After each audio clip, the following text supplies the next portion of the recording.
Hello everyone, Tech20 coming to you once again with another Excel tutorial. What we're going to do today is do the formula for today again. No, we're not, just kidding. But if you do want to watch that video, it is in the Excel tutorials and the how-tos.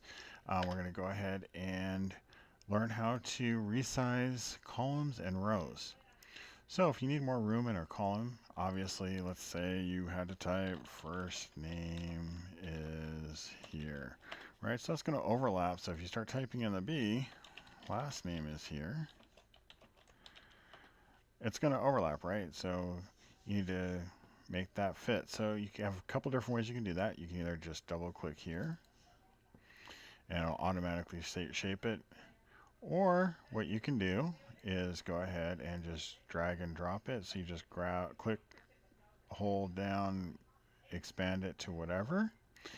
The final way you can do that is you just right click here on the column itself, and then you do column width, and then you can go to, right now it shows what it's set to, so you might want to go to like maybe 19.5, just say, and that gives it plenty of room to go ahead and fit in there.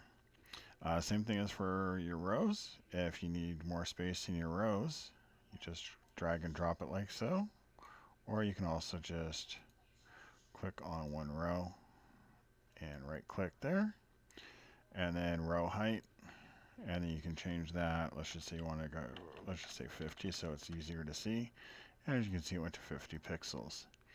Alright, I hope that content was helpful. If it was, please feel free to leave a like and please subscribe for further content.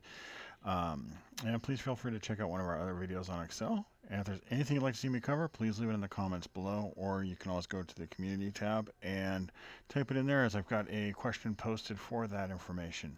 All right, thanks and have a great day. Bye.